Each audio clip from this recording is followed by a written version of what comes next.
योगी आदित्यनाथ के बिहार में घुसते ही महागठबंधन चौंका। 2 रैली ने तय कर दिया, तेजस्वी को नहीं मिलेगा कभी मौका। मोदी के सांसद ने योगी मॉडल पर लगाई मुहर, बिहार में अब एनडीए को वोट मिलेंगे जमकर। मोदी और शाह ने भी माना बुलडोजर बाबा का लोहा, जो उत्तर प्रदेश में हुआ बिहार में भी वही होगा। बिहार विधानसभा चुनाव में अब नाम बदलने वाली पॉलिटिक्स की एंट्री हो गई है। बिहार में बीजेपी यूपी के सीएम योगी आदित्यनाथ के फॉर्मूले पर चलने जा रही है, क्योंकि बीजेपी को समझ में आ गया है कि अब योगी की राजनीति ही जिता सकती है। इसकी झलक झारखंड के बीजेपी सांसद निशिकांत दुबे के कटिहार दौरे पर दिखाई पड़ी। असली खबर जानेंगे तो होश उड़ जाएगा। बीजेपी सांसद निशिकांत दुबे ने 21 अक्टूबर को कटिहार जिले का दौरा किया और यहां एक बड़ी बात कह दी।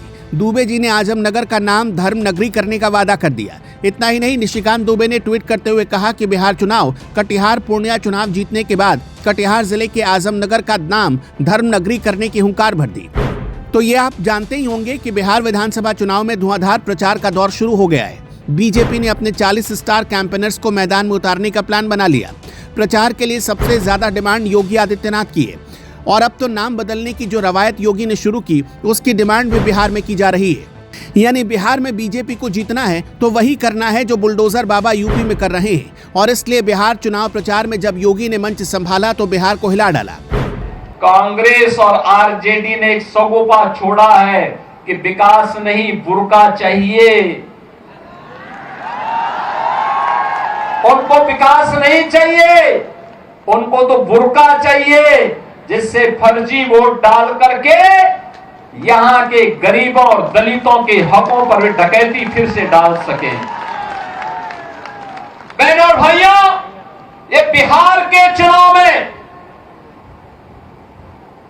ये विकास की बात नहीं कर रहे हैं। इनको विकास नहीं चाहिए, इनको बुर्का चाहिए। फर्जी वोट डलवाएंगे लेकिन चेहरा नहीं दिखवाएंगे। तीर्थ यात्रा में विदेश जाएंगे,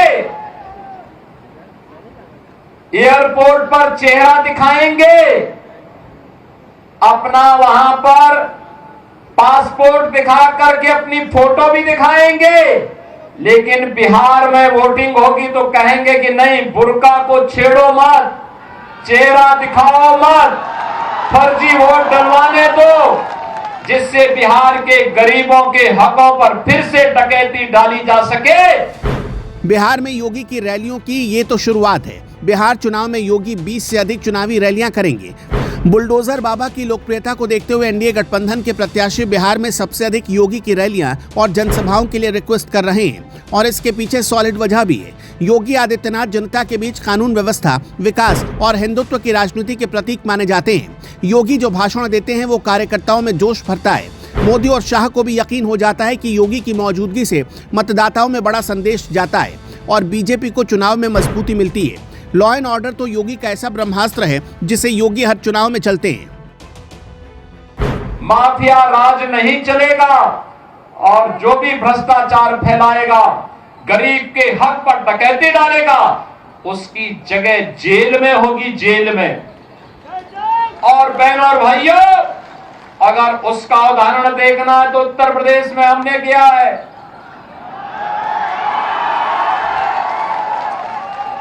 सिद्धार्थनाथ सिंह जी हमारे विधायक हैं, मंत्री रहे हैं हमारे साथ में उत्तर प्रदेश में। इन्हीं की विधानसभा में एक माफिया था, दुर्दांत माफिया था।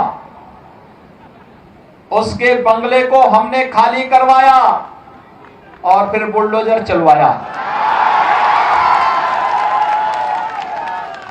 फिर उस वहां पर गरीबों के लिए आवास बनाए, हाई राइज बिल्डिंग बनवाई और गरीबों को फ्री में एक एक आवास उपलब्ध करवा दिया।